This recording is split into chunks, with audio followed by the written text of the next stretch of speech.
Assalamu алейкум қазақ елі.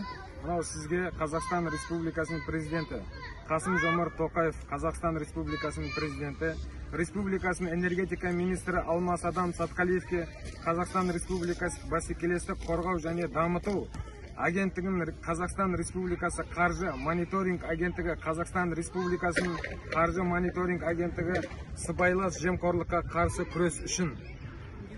Құрметті президент Қасым-Жомарт Тоқаев, құрметті мәжіліс депутаттары, сондай-ақ энергетика министрі, Түркістан облысы, Кентау қаласының тұрғындары сізге хат жолдап отыр.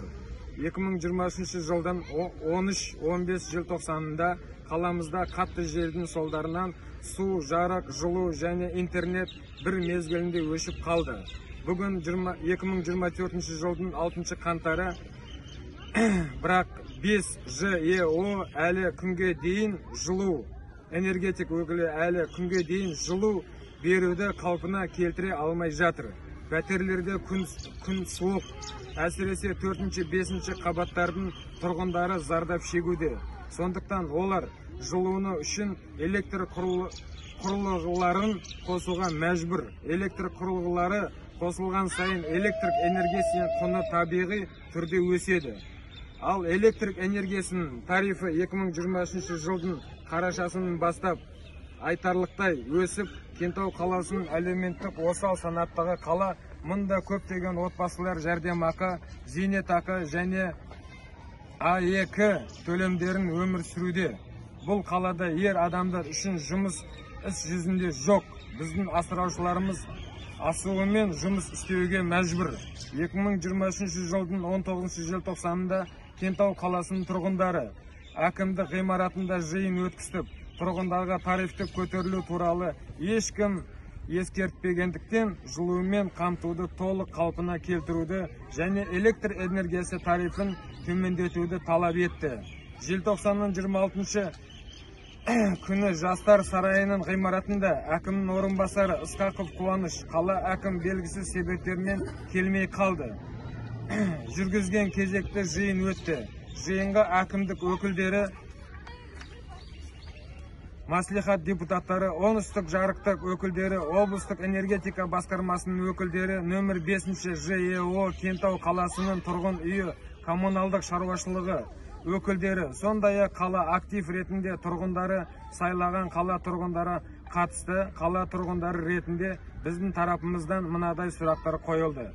Бірінші сұрақ: тұрақтылық толық қалпына көтерілгенде жылумен жабдықтау 26 желтоқсандағы жағдай бойынша Кентау қаласында қала тұрғындары 50% пайызында жылу жоқ.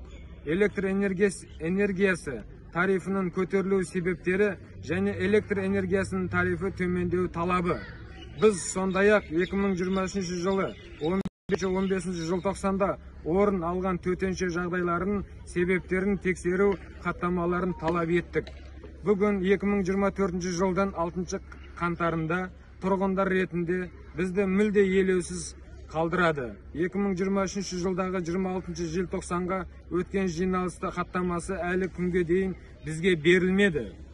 Пәтерлерде жылу да жүйелі түрде берілмейді.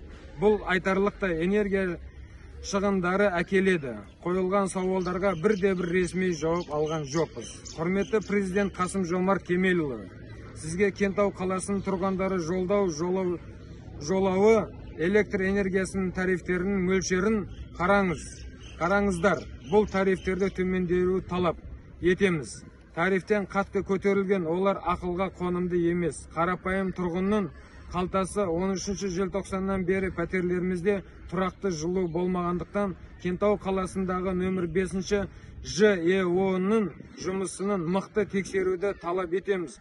Бұл ұйым 2023 жылы мемлекеттен қаржылық көмек алса да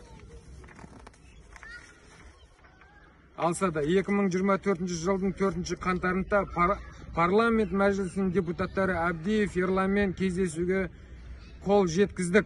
Біздің өтінішіміз президент ісі басқармасында және Қазақстан Республикасы мәжілісінің парламентінде тыңдалады деп сенеміз. Қасым-Жомарт Кемелұлы, сізге жергілікті билік құлақ аспаған, әлі бізді өздері жақында ғана сайлаган маслихат депутаттары естимеген карапайым тургундардан өтүнүч айтып отуруп.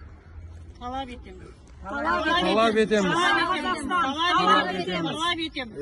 Бізге Касым-Жомарт Кемелұлы президент, сізге сұранарымыз, осы біздің хатымызды толықтай қарап өтініп сұраймыз.